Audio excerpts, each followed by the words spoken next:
Hey, how you doing? Welcome back to Dorm Beats. We're not in a dorm. We're in a professional recording studio. I go to school at McEwen University and I am a recording major. And we're gonna track some Rhodes onto the beat that I made where I chopped a soul sample and then I added some different drums. And I'm gonna show you how I made the beat right now. Sample.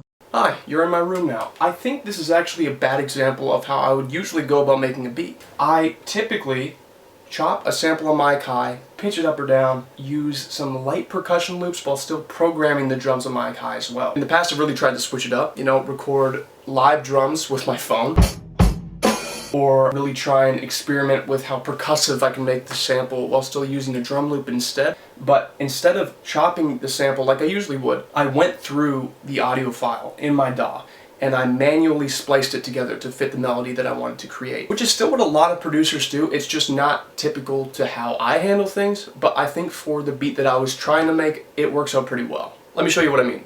Here you can see I am taking the audio file and pushing it together, flexing it to the tempo, pitching it up and EQing it to take out a bunch of that low end.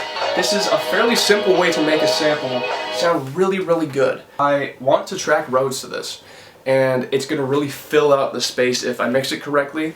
Who's to say I will? I'm really bad at mixing. Drums. I also did something very similar with the drums. I took a loop and then I chopped it to match how I ended up chopping the sample, so that how percussive the sample was accentuated by the kick and the snare of the drum loop. And here's what I really think makes the beat work. I've sidechained the sample to the drums, meaning that every time a kick and snare is played, the sample gets quieter, and it really makes it feel like everything's in tandem with each other. And after all that, I think it sounds really full. Here's what I have.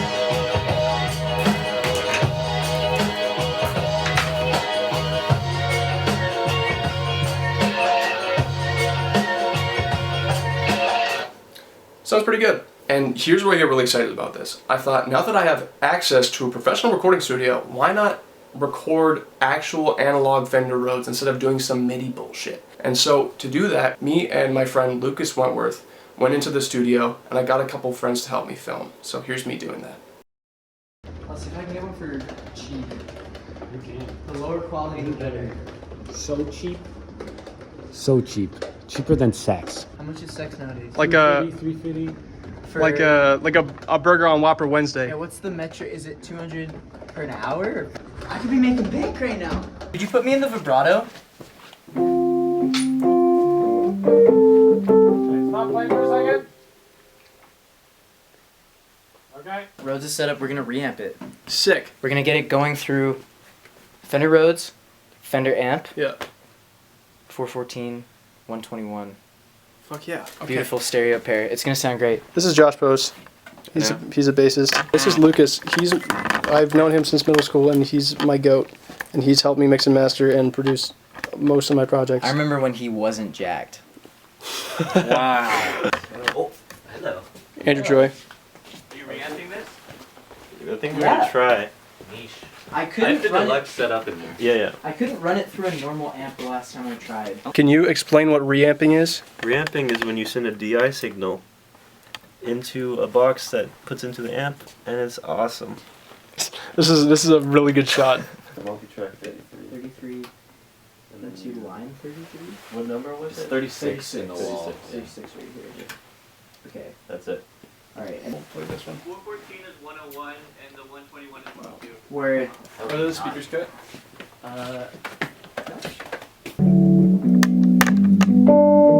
Oh, I can do the fucking. Hold on.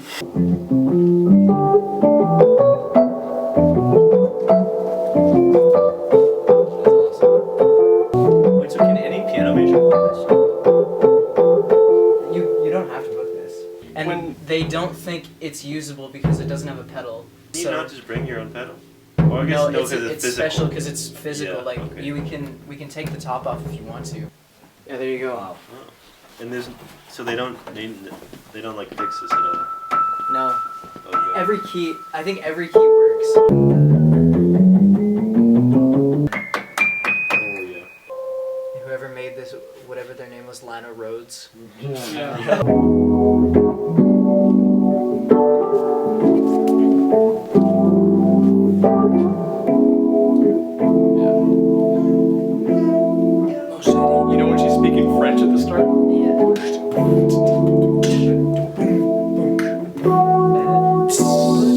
What do you want me to play?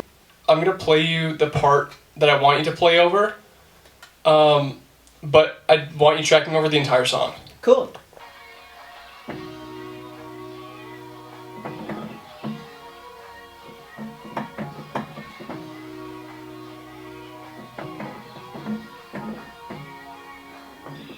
Should I press record? Yeah, play that shit.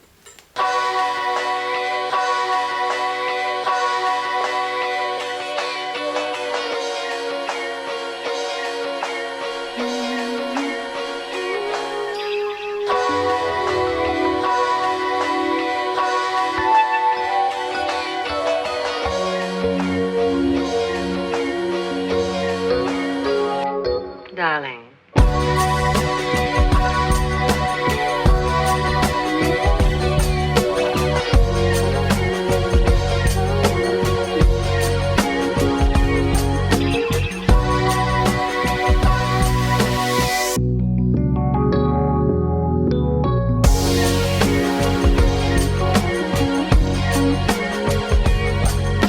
Thank you to all of you for sticking around to the very end.